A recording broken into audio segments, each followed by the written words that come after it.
saw a familiar face walking on the avenue. Both surprised by the way we looked.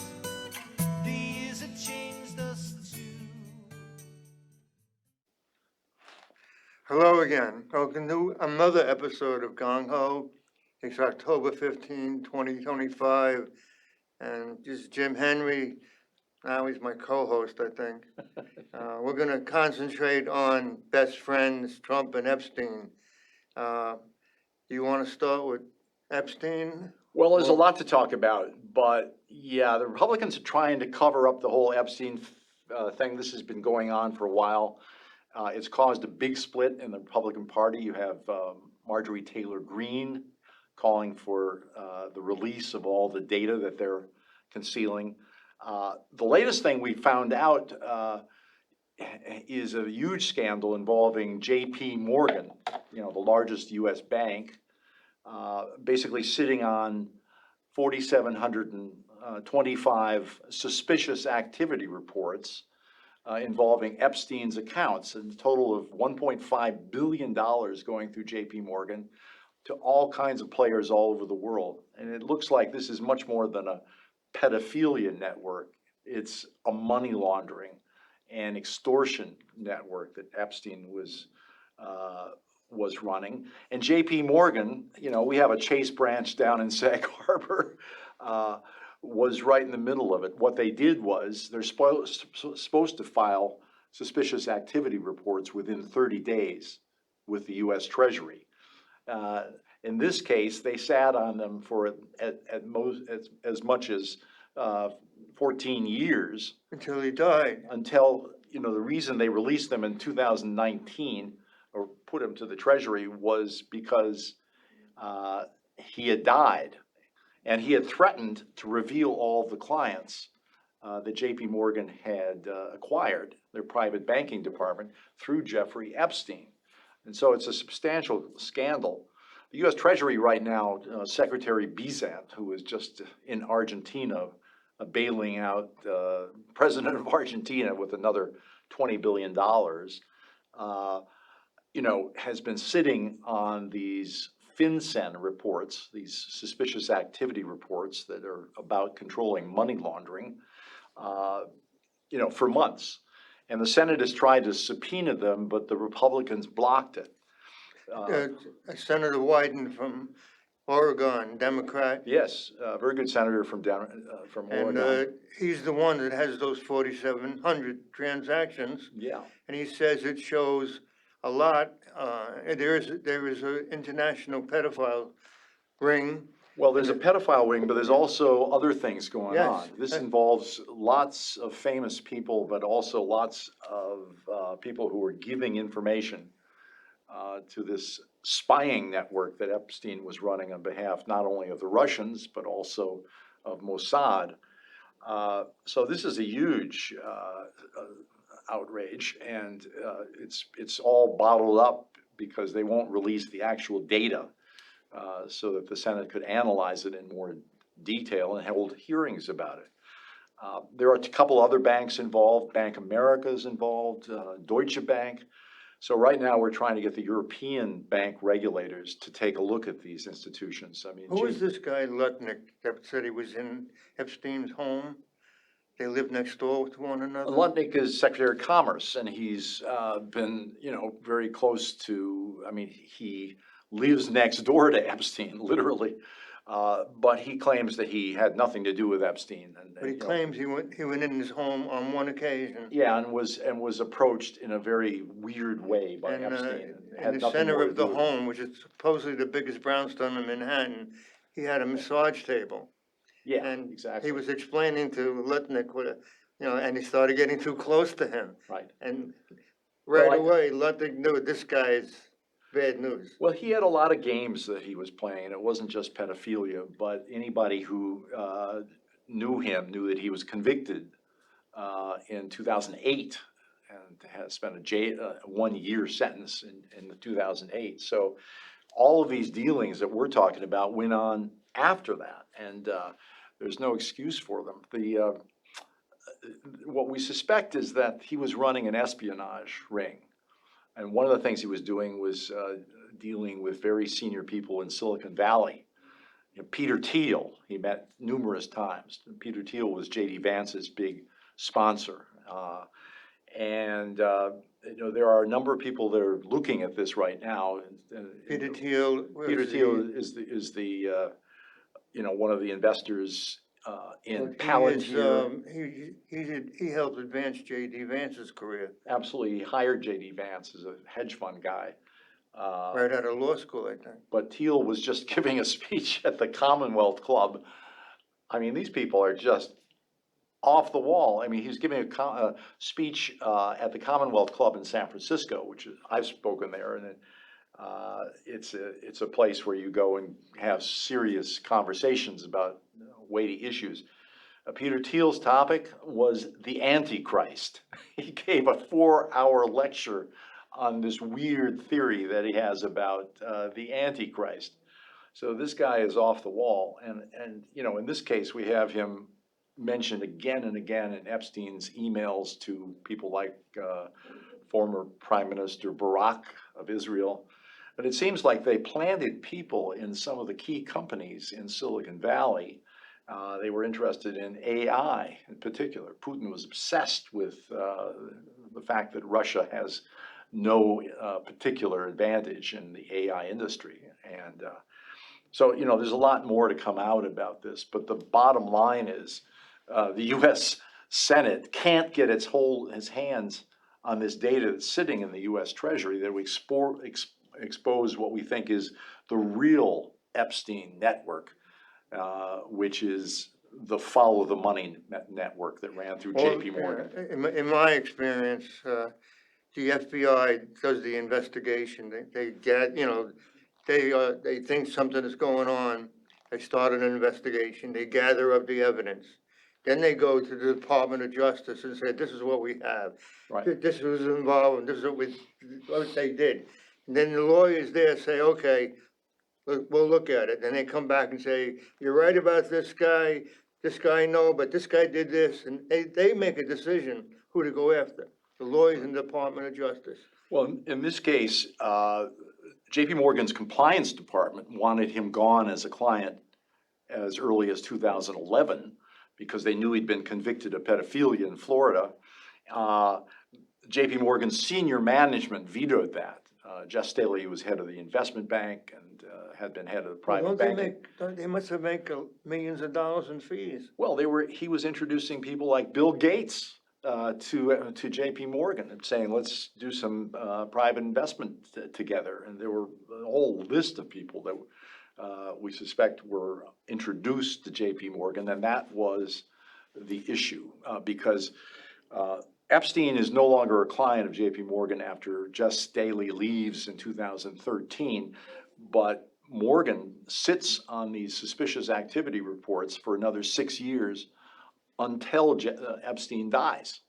And during that period, the story is that Morgan was threatened by Epstein. If you release these files to the Treasury, as you're required to do, I will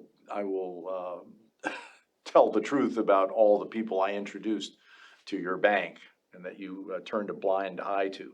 So this goes right to the top of J.P. Morgan, right to the top, and it could only goes right to the top of the dictator, Trump. I mean, right to the top of Trump's administration, and it's a major do you think issue right now. there's talk that Epstein took photos and videos?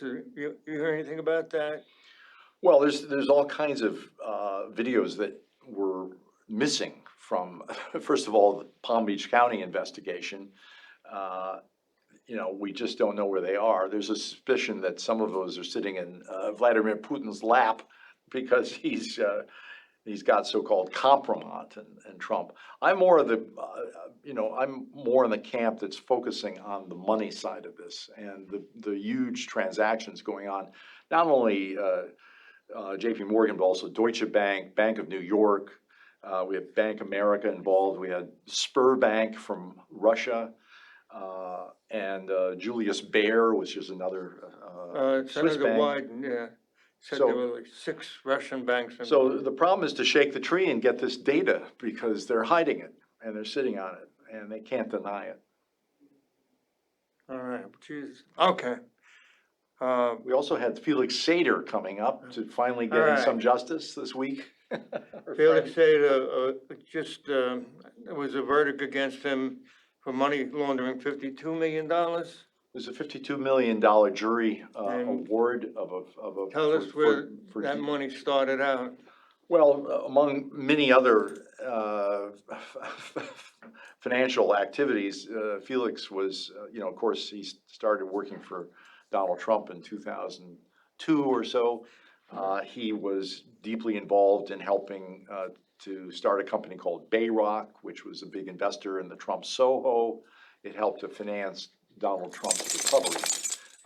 A lot of the money for that came from suspicious offshore sources, like money that was invested through the Iceland into the Trump Soho. I tagged Felix Sater with doing money laundering with Rudy Giuliani, money into the Trump Soho from a Kazakh kleptocrat named Viktor Krapanov. These Ks are phenomenal, but this guy had ripped off the city of Almaty in Kazakhstan for about $400 million, and he and his son fled to Switzerland. And then they got Felix Sater to launder that money into the United States, into the Trump Soho. Part of it went into It the Trump was Soho. the Trump Organization, and in Bayrock, that was one of their projects. They That was had one of their several- big projects. The yeah, Trump they Soho had- was. They had several big projects. And Felix and Rudy Giuliani set up all these Dutch companies to launder money into the Trump Soho.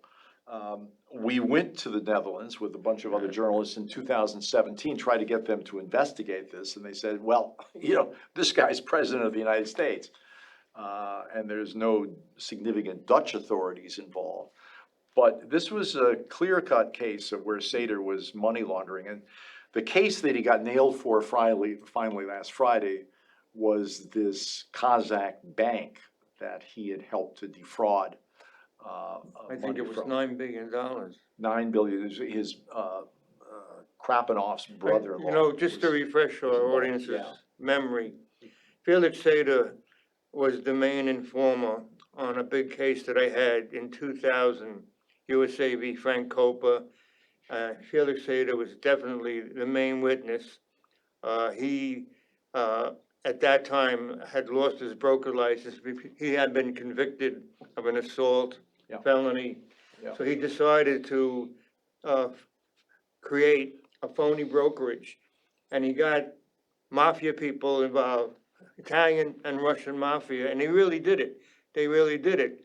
And they finally, the government got him. Oh my God, how'd they get him? You know how they got him? No. The locker that squeaked or squealed, he went to Russia after they closed the brokerage down, White Rock or something like that. But he left behind in a locker, and he didn't pay the rent on it. The landlord opened it up, looked in the locker, saw all these papers and weapons, called the local police. They looked at it. They called the FBI. As you do. And then they realized, FBI says, this is like big. Where is this guy? And they reached out to Felix Sater in Russia, and he came back and made a deal with them on December 10, 1998. And I have the deal. He pled guilty to racketeering conspiracy, facing 20 years. Andrew Weissman was supervising the case. He signed off on it, and they just let him go. And Yeah, became a confidential informant. he was an FBI informer, and out of his own mouth, he said, way before he was sentenced in 2009, he went over to Trump Tower. He met this guy, Tefik. Mhm. You know, right? Yeah, right, his partner in Bayrock, Yes, Tafik Arif. yeah, and he went over there, and right there, I think a floor below Trump, or 2 floors, and they started doing business together, Bayrock and the Trump Organization. And Yeah. people think that they laundered about $1 billion. So you keep saying, I hear you saying, no Sater, no Trump. I think that's true, Joe. I mean, basically, Sater's father was very connected with the Moscow He works for the, Mogilevich, the head of one of the key Moscow gangs. They came to the United States in around 1978, and Sater ends up in Brooklyn.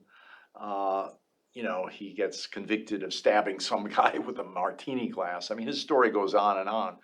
But I think it's very important to bring it all the way forward and say, why wasn't Sater investigated by, the Democrats, by Mueller during this period? And why wasn't all this money laundering exposed? It was still within the statute of limitations. Trump was introducing Viktor Krapinov, walking him around, the Trump there are Tower where he some, was buying apartments. So, or the Trump Soho where he was buying apartments. And, so this was a case of a cover-up that had both parties involved. So you can explain that based on, well, we don't have the answer yet, but we know this, that Sater was Trump's main real estate partner for, I don't know how many years, 10, 12 years.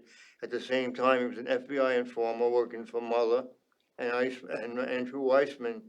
So they had to know what he was doing. and Loretta Lynch was also. Loretta Lynch was on US Sater's attorney. side too. They had to know what he was doing. But we don't know the reason that they let Sater and Trump do this. Because it's legal to take cash from anyone as long as you don't know that it was stolen out of a bank or somewhere or drugs.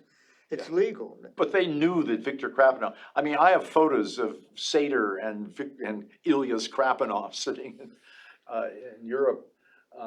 And we have all of the money laundering network, the companies that were involved are documented. We had a 300-page dossier. We just couldn't get either the FBI or the Dutch authorities to prosecute this. And we went after, Sater's confidential informant file with a lawsuit in 2017, and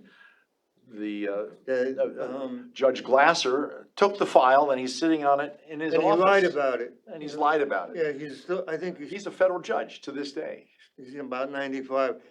He's in his late 90s. I practice a lot in front of Judge Glasser, and I didn't find out about what he did with this USAV Frank Coppola with the informer Sater, and it was disgraceful. He committed crimes.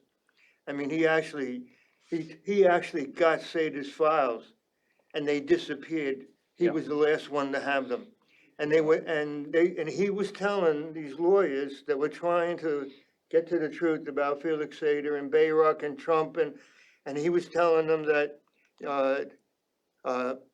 that all of this stuff is sealed, and he was lying to them. It wasn't sealed. Yeah. If the judge got it from the National. Well, I think Archives. that, it's, obviously, these are all contentious issues, and we've been litigating this. We know the details of it. There's abundant evidence, and there's lots of people who would agree with us that there basically was an outrageous cover-up, the whole Sater connection. But let me bring it back to the surface here, because people are going to get buried in all these details. I think one of the issues is basic, which is what is Trump's relationship with Vladimir Putin? He has had an opportunity to shut down the Ukraine war. When he was on his campaign trail to 2024, he promised 53 times that he would shut down the Ukraine war one day of his inauguration. He's getting a lot of credit now for finally helping to stop the Gaza massacres. But the Ukraine war is accelerated. I mean, there's more than 1.1 million Russian casualties and more than 500,000 Ukrainian casualties. And a lot of these occurred in the last 8 months since Trump took office. So what is the deal? He has Putin flying to Alaska. They have a meeting. Nothing comes of it. He claimed that he would slap tariffs on any country that was buying Russian oil. And he made a lot of noise about, penalizing and enforcing sanctions. Peter Navarro was railing about how India was buying a lot of Russian oil. Well, what he didn't mention is that the tariffs that Trump installed on India this summer, 50% tariff on India in July, contain a 0% tariff on refined petroleum that is purchased from India for the United States. And Europe has a less than 5% tariff on that oil. What's happening? Russia is sending about 45% of its oil to India, to Gujarat, where it's being refined in the biggest refinery in the world, and then it's being re-exported through these tariff loopholes. Trump did nothing to close down the key barrier to the sale of Russian oil, which is this 0% tariff on the oil going through India. It's oil washing on a massive scale. You know, again, this is a glaring act of criminality on the part of facilitating. Basically, all that Indian oil is being sold to the United States, about 4 billion a year. It's being sold to Europe. The total is more than $50 billion. And it's being sold to Australia, Singapore, South Africa. The Western countries are financing Putin's war. Without those oil exports, you know, he's exporting about 7 million barrels of oil per day from Russia. About 3 million of it is going through the India loophole. You know, that's paying about 40% of the Russian military costs right now. The Russian economy is tanking as we speak. The IMF just said this year the growth is going to be 0.6%. So Putin is in trouble. That's what people are missing here. That's why he's really accelerating the war, and Trump is doing nothing about it. Well, there's this talk now about giving the Ukrainians these Tomahawk missiles. Yeah. I don't think the Ukrainians have the knowledge to use those missiles. Every time I've seen them fired, they're fired from ships. I think it's something fishy about it. Tomahawk missiles are not the issue. If you wanted to give Putin an excuse to accelerate the war and to use all the heavy weapons that he hasn't used, including nukes, you would start firing missiles at Moscow. That's not the way to. The Ukrainians have doing a perfectly good job since this story about the oil washing through India came out. They've been attacking Russian refineries. Two critical ones on the Baltic at Primorsk and Uga, and a couple on the Black Sea as well.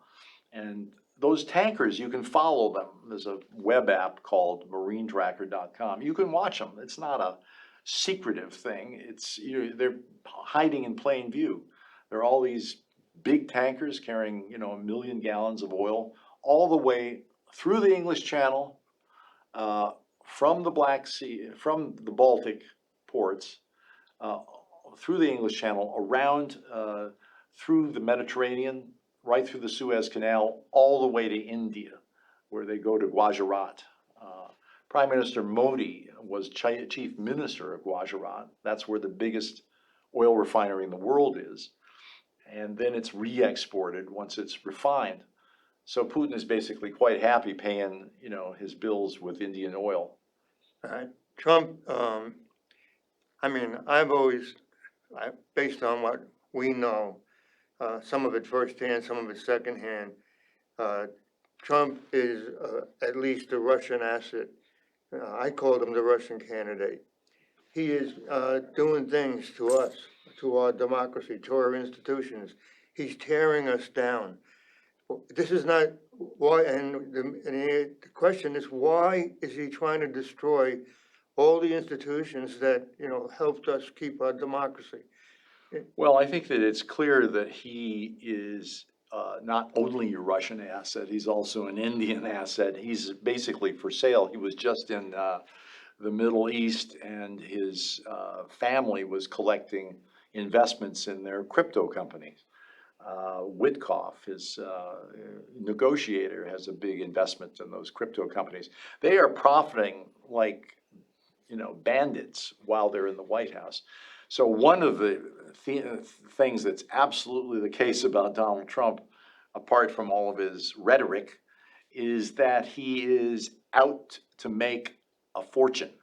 While, he was gotten vastly richer since his second term began. But I think another theme is he doesn't really care or understand the economics of what he's doing. He has a program that he calls, America First. The tariff policy has been up and down and has basically flattened economic growth and raised inflation. It's hurting the very people that voted for him. And, if you look at the states that are most affected by the Affordable Care Act, this bill that they passed through Congress that would cut off the Obamacare for people, it's all heavily concentrated in the South. These are the states that voted for Trump. Much of the impact in a state like Florida, there's a lot of people whose medical insurance is going to go through the roof because of what Trump is doing. So I don't think anyone who takes a serious look at this, Republican or Democrat, could conclude that this guy has a sincere interest in the economic policies that he doesn't understand them. He's using them politically, and he's using them to enrich his friends. He monetized the presidency. He monetized the presidency. He's made the United States the biggest haven for dirty money in the world. He's destroyed FinCEN, the FBI's International Corruption Unit. He stopped enforcing the Foreign Corrupt Practices Act, which bans bribery by U.S. companies. He's basically stripped those institutions like the IRS. Basically, we have a federal shutdown right now. Half of the IRS is laid off. They're not enforcing the tax code. Americans have to wake up and understand, yes, nobody loves to pay taxes. We all have to pay, but it's a necessary cost of civilization. You don't have to, schools and highways and hospitals and helping poor people. I mean, it's just something we do, but And he's weaponized the Department of Justice and the FBI against his perceived enemies. Taken our military and he's had them occupy Los Angeles. He has the ICE agents battling U.S. citizens in Chicago. I mean, you can see the videos today. So there's a massive demonstration this Saturday against all this. No kings. We had one back in June. We're going to have another one. And it's important for people to take it to the streets because our elected representatives are, they're not even in Washington. They have a shutdown going on. The Democrats finally stood up and did something about it. But I mean, this isn't a right or left issue at all. This is about saving our country and our institutions, our civil liberties, our freedom of speech, and our right to protest, our right to be treated respectably. If you're a federal worker, and you're just fired summarily, and you can't even find out if you're fired because you can't get access to your emails. I mean, it's shameful the way people are being treated. The veterans that are protesting this are getting beaten up. So, I mean, I think if veterans, for example, are one group that should just come together and stand up and understand what's going on. And it's up to us to stop it. I just heard something on MSNBC about Rubio. When he was a senator, he was a head of the Senate Intelligence Committee. And he was talking about the Russian influence during the 2016 campaign. It's being a very serious threat. They were running a counterintelligence operation. It just came out today. Yeah. That Rubio decided with the committee, the Russians are running a counterintelligence operation that's a serious threat to our election. Yeah. Where'd that go? Well, it went the way of all flesh. That's Rubio kowtowing to the powers that be. Donald Trump is Mr. Power. Look at what's going on in the Caribbean right now. We're bombing fishermen. These are calling them drug boats. There's no evidence being produced that they are drug boats. They haven't come up with any, but we've now bombed 4 boats full of fisher people. It's easy that with our technology, to see what they actually have there. I mean, Of course, of they course. they could see everything about. This is about a power grab. He wants some kind of conflict with Venezuela. Venezuela happens to have a lot of oil. You know, one of the biggest oil reserves in the world. I mean, that's the game plan. You know, why is he spending? I mean, they gave $20 billion to buy Argentine pesos, one of the most worthless currencies in the world, just to bail out the president of Argentina. Well, that guy it turns out, has a lot of corruption problems. His campaign has received money from a known drug dealer in Argentina. He was at the White House yesterday, walking around with Donald Trump.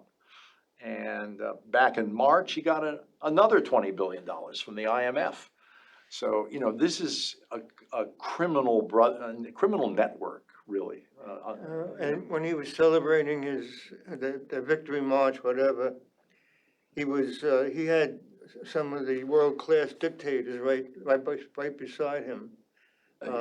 Yeah. Well, I think that's, you know, hypocrisy is his middle name. I mean, but the idea that he's opposed to narco states, that's the argument that Rubio was making about Venezuela. Venezuela is a dictatorship, no question about it. But it is a rather minor supplier of drugs to the United States compared to Ecuador, where we have a U.S. ally, Noboa, and his brother are deeply involved in this traffic. And Mexico, you know, where, you know, those are the principal sources of drugs coming to the United States. Colombia, Venezuela is an excuse. It's for us to militarize. It's because we can go after and demonize. And Rubio has demonized the Maduro regime for decades.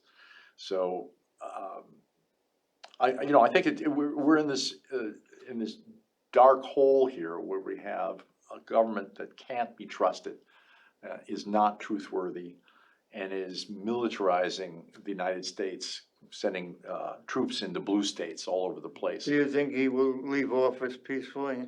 I don't think so. I'm not into predicting that. I think it's up to the American people. We don't know how much Americans really care about our fundamental liberties, and we're about to learn. He's even destroyed what respect we had for the Supreme Court. I mean, it's disgraceful. They call it they have a docket. I forgot what they call it. They issue these one-page decisions without any One sentence. one-sentence decisions. One sentence decision. And they've been upholding Trump on a lot of issues. He's had a lot of problems through the lower courts, but there is now part of the bill that they refused to sign. One of the reasons for the shutdown was that they deprived all the federal courts of jurisdiction over any requests for injunction with respect to Donald Trump. So that's one thing our U.S. Congress, Republican-led Congress, has been trying to impose. Basically, you have a monarchy without any courts. You have a dictatorship. I mean, that's what it is, ladies and gentlemen. This is a totalitarian state in the making. This is a totalitarian party. Subsidiary of Russia. You know, Russia, I call it a mafia state, and Putin is the head of the mafia. And there was a time, even though where Mueller said our main mission was to go after the Russian mafia, and he was focusing in on Mogilevich, that somehow just dropped off the radar screen, just went away. Well, Putin's playbook is the one that Trump is following. He shut down the press. He went after his political opponents. So people are saying that the Russians all along were doing these intelligence operations. One of them was find Americans that you could bring along, reel them in, like Trump.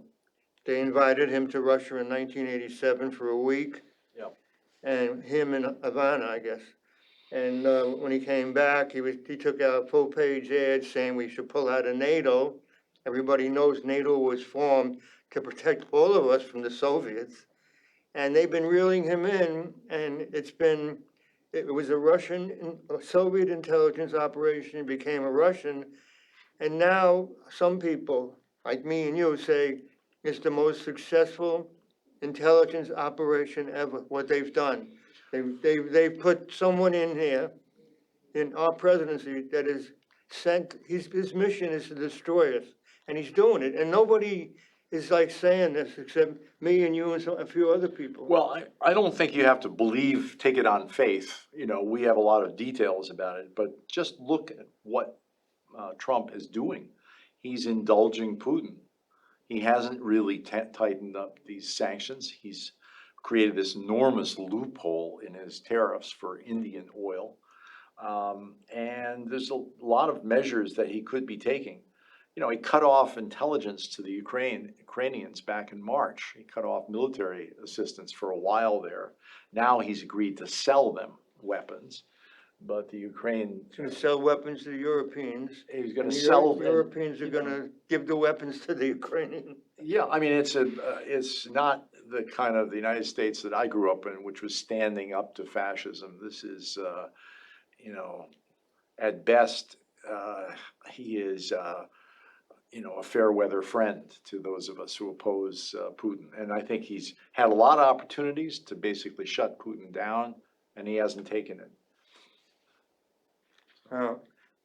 Someday I wanna find out how out of all this mess, Seder got by and Trump got by. Nothing ever happened. They were never held accountable at the moment, nothing. And we know what they did. There's a paper trail, there's evidence just now in the Southern District that Seder was laundering money.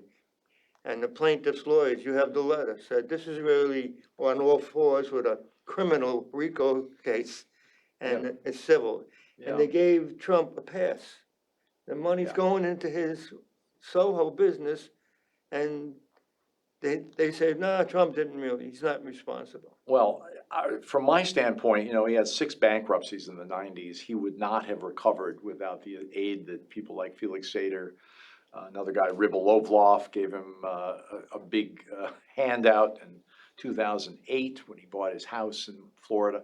You know, the guy has, I mean, he has really benefited a lot from foreign friends. Is it too big a story to say that he is definitely working for the Russians against us? Well, I think he's, my theory is that he's like any other gang leader. He's working for himself, and he's figuring out ways to use all of these various powerful centers, regardless of what they are up to or how good they are or not. And when they can help him, he'll take money from anybody, he'll get assistance from anybody, he'll play that game. He's a master at that, and that's what we're dealing with. But I don't think he's owned by anybody. But I do think that he's a menace. He's compromised, they call it. He's an asset, not Yes. necessarily an agent. Um, We're done, let's Yeah, see, you can close it out. we're done? I guess. You tell me. No, you can close it out, you can close it out. Yeah, let's summarize. Summarize. I think right now, we're facing the most serious threat ever to America, to our democracy. And it's just one man and his cronies. And I think he's under the influence of Putin, and it's all about money. He's been taking money from Russian oligarchs for probably a few decades or more. They are controlling him, and it's the damage is he's destroying us. He's destroying our democracy, our institutions, everything he touches. He's got a Midas touch, and it turns everything just deteriorates, becomes nothing.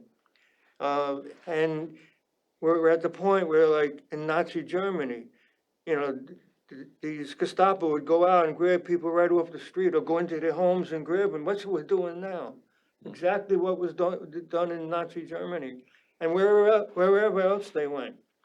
You know, we're at the point where Americans could be just grabbed and taken and disappear. It has happened already, and it's worrying to think whether, it's gonna get worse. He's definitely stepped up the rhetoric in terms of targeting critics and the left and the press. Press is kind of rolling over to some extent, but this week they did a very brave thing, which was saying no to the Pentagon. Hagsmith, the DOD director, wanted to insist that people sign a loyalty oath, basically. Yes, And, across the board, even Fox News said, no, we're not signing this. So there's a lot of growing, I think, independent. I was really impressed with Marjorie Taylor Greene. I mean, there's not many things I would say I agree with her about, but she stood up on the Epstein files. She stood up solidly, and she's been actually in favor of the proposal that the Democrats made on health insurance. Because she's from Georgia, she looks at her home state, and there are all these middle-class people who are gonna lose their health insurance as a result of this crazy Trump policy. So, yeah, I think there are some good signs of resistance that are growing. I don't think it's too late to say that we don't have to become Nazi Germany. But Trump is a master at division. He poisoned us against migrants. He poisons us against gays, against trans people, against these fringe groups. That was Hitler's strategy. He would target minorities. And we just have to think twice whenever we hear that rhetoric. Is that really the America that we grew up in? no. And everything with Trump is about loyalty. He brings you on and he owns you. You gotta kiss his palm or finger, whatever. He Yeah. owns you. He brings you on, he owns you. You do what he says. That's a mob boss. That's the mob boss. That's right. You do what he says. It's not politics, it's a condition. Thank you.